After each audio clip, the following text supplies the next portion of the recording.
New ইয়র্কের China টাউনে উৎসবের মাদার্স ডে এখন বিষাদে রূপ নিয়েছে। জনপ্রিয় হরর মুভি আ কোয়েট প্লেস 3 এর শুটিংকে কেন্দ্র করে পুরো এলাকা এখন এক ধ্বংসস্তূপ। সিটি হলের অনুমতিতে রাস্তাঘাট বন্ধ করে দেওয়ায় থমকে গেছে জনজীবন, যার প্রভাব পড়েছে স্থানীয় ব্যবসায়ীদের ওপর।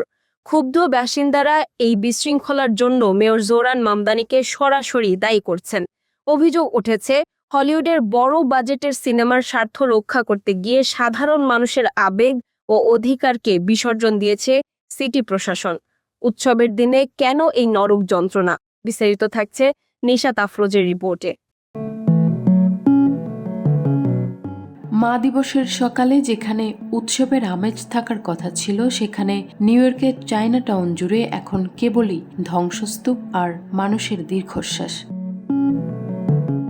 জনপ্রিয় হরর সিনেমা আ কোয়েট প্লেস 3 এর শুটিং সেটের জন্য রাতারাতি পাল্টে ফেলা হয় এলাকার দৃশ্যপট। কিন্তু সিনেমার প্রয়োজনে তৈরি করা হয় এই পোস্ট অ্যাপোকালিপটিক বা ধ্বংসযজ্ঞের চিত্র, যা বাস্তব জীবনে অভিশাপ হয়ে দাঁড়িয়েছে স্থানীয়দের জন্য। অভিযোগ উঠেছে, শুটিংয়ের জন্য রাস্তাঘাট সম্পূর্ণ বন্ধ করে দেওয়ায় মা দিবসের বিশেষ মধ্যাহ্নভোজ বা ডিনারের জন্য বুকিং দেওয়া শত শত মানুষ রেস্তোরাঁগুলোতে পৌঁছাতে পারেননি। এতে কয়েক মিলিয়ন ডলারের ব্যবসায়িক ক্ষতির মুখে পড়েছেন স্থানীয় ব্যবসায়ীরা। বাসিন্দাদের দাবি, সিটি হল এবং মেয়রের দপ্তর থেকে এই শুটিংয়ের অনুমতি দেওয়ার আগে সাধারণ মানুষের ভোগান্তির কথা ভাবা হয়নি।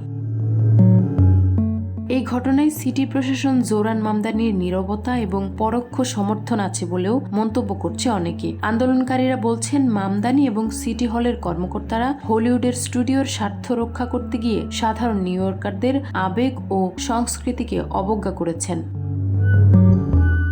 সাইলেন্স ইজ ডেডলি সিনেমার এই ট্যাগলাইনটি এখন যেন চায়না টাউনের বাস্তব চিত্র। শুটিং স্পটগুলোতে দেখা গেছে উল্টে থাকা গাড়ি, কৃত্রিম আবর্জনা এবং ব্যারিকেড, যা বয়স্ক বাসিন্দাদের চলাচলের পথ পুরোপুরি রুদ্ধ করে দিয়েছে। স্থানীয় কমিউনিটি লিডাররা প্রশ্ন তুলেছেন, বছরের সবচেয়ে ব্যস্ততম একটি দিনে কেন এই শুটিংয়ের অনুমতি দেওয়া হলো? সিটি হলের পক্ষ থেকে এই বিষয়ে বিবৃতি দেওয়া হলেও ক্ষোভ কমছে না। একদিকে মাদার্স ডের পরিকল্পনা নষ্ট হওয়া, অন্যদিকে যানজট আর কোলাহল, সব মিলিয়ে চায়না টাউনের জনজীবন এখন অতিষ্ঠ।